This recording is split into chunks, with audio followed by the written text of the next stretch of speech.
Hello guys, welcome to forex. Good morning. আমি এখন ফরেক্স NZD CAD মার্কেটের একটা আপডেট দিচ্ছি।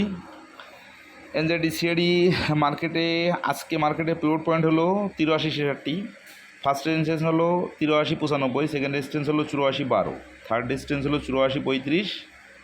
প্রথম সাপোর্ট আছে 83-06, সেকেন্ড সাপোর্ট আছে 82-89, থার্ড সাপোর্ট আছে 82-72। মর্নিং থেকে এ পর্যন্ত মার্কেট লো করছে 83-18 এবং হাই করছে 83-34।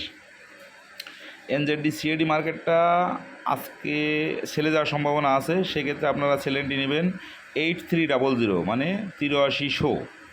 প্রথম টিভি দিবেন 82-90, সেকেন্ড টিভি দিবেন 82-82, থার্ড টিভি দিবেন 82-75, ফোর টিভি দিবেন 82-65, ফাইভ টিভি দিবেন 82-51, এসএল ব্যবহার করবেন 83-80।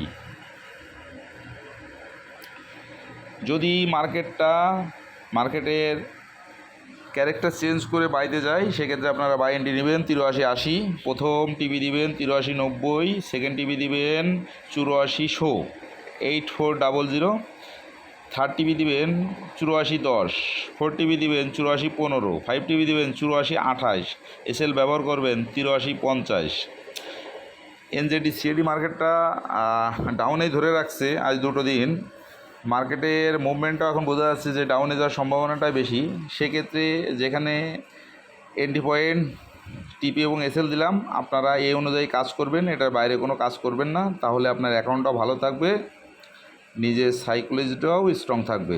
অতএব নিয়মের বাইরে কখনো কাজ করবেন না, সবসময় ডিসিপ্লিন মেনটেন করে মার্কেটে একটা এন্ট্রি দিবেন এবং সেই মার্কেটের এন্ট্রির উপর বেস করে টিবিএসএল বসাবেন, তাহলে অবশ্যই ভালো কিছু পাবেন। সর্বোপরি যে কাজই আপনি করেন না কেন, আপনাকে ডিসিপ্লিন মানতে হবে। ডিসিপ্লিনের বাইরে গেলে আপনি কোনো জায়গায় টিকতে পারবেন না। So discipline is discipline. Thank you.